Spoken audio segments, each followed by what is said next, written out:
বাংলাদেশ জাতীয়তাবাদী প্রতিবাদী নাগরিক দলের প্রতিষ্ঠাতা সভাপতি জনাব মোহাম্মদ সাজ্জাদুর রহমান খান বাহাদুরের ১০ বছর পরে বাংলাদেশ পদার্পণ উপলক্ষে ঢাকা আন্তর্জাতিক বিমানবন্দরে সংবর্ধনা জানান দলের সাংগঠনিক সম্পাদক মোহাম্মদ রবিউল ইসলাম ও অন্যান্য নেতাকর্মীরা।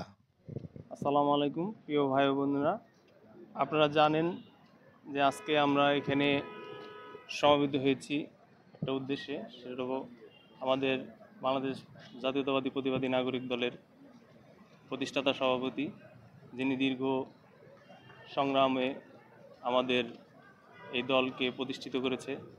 উনি নিজের উপর দিয়ে স্বৈরাচারী সরকারের অত্যাচার নির্যাতনের সুনামি বয়ে গেছে। উনি বাংলাদেশে থাকতে পারেননি।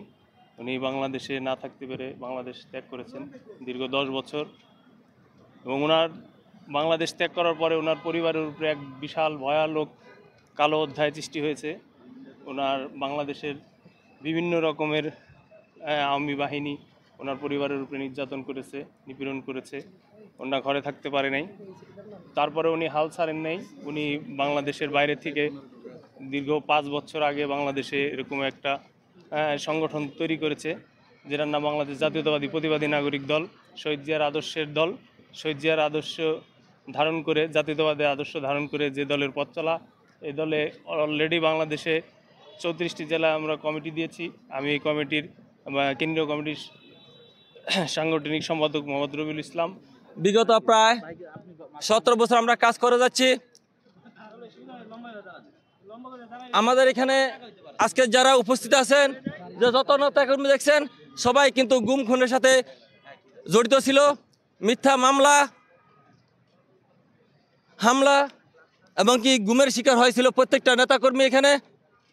আমি আপনাদের কাছে বলতে চাই একটা কথাই, এবং দৃষ্টি আকর্ষণ করতেছি বিএনপির ভারপ্রাপ্ত তারেক রহমানকে, যেন এই নিরীহ নিপীড়িত যারা নেতাকর্মী ছিলেন তাদেরকে যেন সঠিকভাবে মূল্যায়ন করে।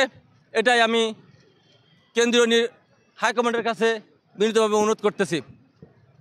আজকে আমি খুবই আবেগে আপ্লুত যে আমি একজন প্রবাসী হয়ে আপনারা এখানে আজকে এতগুলি নেতাকর্মী আমাকে বরণ করে নিয়েছেন। আমি আপনাদের এই ঋণ কখনো শোধ করতে পারবো না। বিগত প্রায় 10 বছর স্বৈর শাসকের মামলা হামলার শিকার হয়ে আজকে 10 বছর পরে বাংলার মাটিতে পা দিয়েছি।